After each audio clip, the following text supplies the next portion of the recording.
Hi friends, welcome back.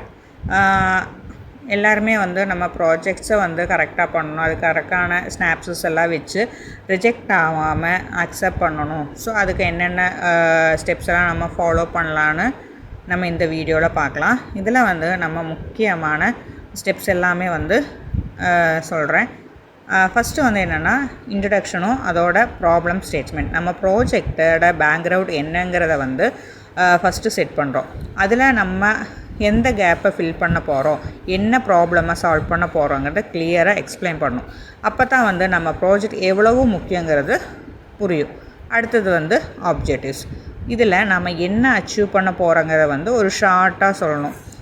இதுக்கு நம்ம வந்து ஒரு ப்ராஜெக்ட்டு ஒரு சின்ன டிப்பாகவே நம்ம வந்தோம். நம்மளோட கோல் என்ன, நம்மளோட எதை நம்ம ஸ்பெசிஃபை பண்ணுறோம், மெஷரபிள்ஸோ அச்சீவபிள் பண்ணுறது, அதோட ரிலவெண்ட்டாகவும் எந்த டைம் பவுண்டுக்குள்ளே நம்ம பண்ணுறாங்கிறத ஒரு சின்ன ஒரு ஷார்ட்டாகவே ஸ்மார்ட்டாகவும் ஷார்ட்டாகவும் நம்ம அதை எடுத்து சொல்லணும். அதுக்கடுத்தது வந்து ஸ்கோப்பும் லிமிட்டேஷன்ஸ். நம்மளோட ப்ராஜெக்டோட பவுண்ட்ரிஸை வந்து நம்ம டிஃபைன் பண்ணணும்.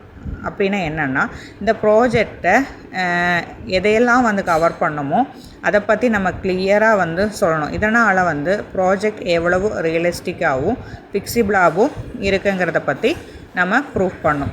அடுத்தது வந்து ரிசர்ச்சும் அதோட மெத்தடாலஜியும். நம்ம ப்ராஜெக்டை நம்ம எப்படி வந்து பண்ணுறோங்கிறோட முக்கியமான செக்ஷன் தான் இது.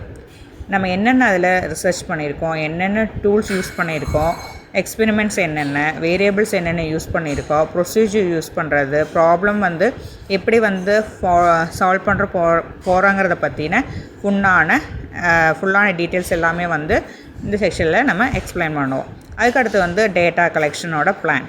இதில் வந்து நம்ம டார்கெட்டில் பாப்புலேஷன்னாக இருந்துச்சுன்னா அதோட சாம்பிள் சைஸ் என்ன, சாம்பிளிங் மெத்தட் என்ன, அப்புறம் டேட்டாவை கலெக்ட் பண்ண போகிற டைம்லைன் என்னங்கிறத பிளான் பண்ணணும்.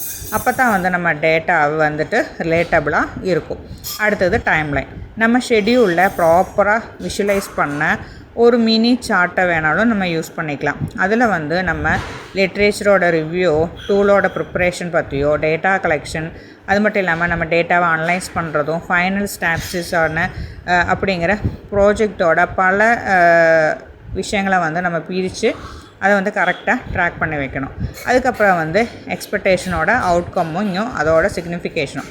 நம்ம ப்ராஜெக்ட் மூலமாக வந்து நம்ம என்ன கண்டுபிடிச்சிருக்கோங்கிறதையும், இல்லை என்ன க்ரியேட் பண்ண நம்ம எதிர்பார்க்குறதுங்கிறதையும், அதோட ஆப்ஜெக்ட் என்னங்கிறத பற்றியும் சொல்லணும். இந்த ஒர்க்கில் வந்து நம்ம ஃபீல்டில் எதை நம்ம கம்யூனிட்டிக்கு எப்படி ஹெல்ப் பண்ண போகிறத பற்றியும் நம்ம சொல்லணும். ரெஃபரன்ஸில் வந்து ஏபிஏ இல்லைன்னா எம்எல்ஏ ஸ்டைலை யூஸ் பண்ணி நம்ம சோர்ஸை மறக்காமல் ப்ராப்பராக செட் பண்ணணும். ஃபைனல் டாக்குமெண்ட்டை எப்போவுமே வந்து நீட்டாகவும் வேர்டில் லிமிட்டேஷன்ஸ் இருக்கிற மாதிரி நம்ம கரெக்டாக பார்த்துக்கணும்.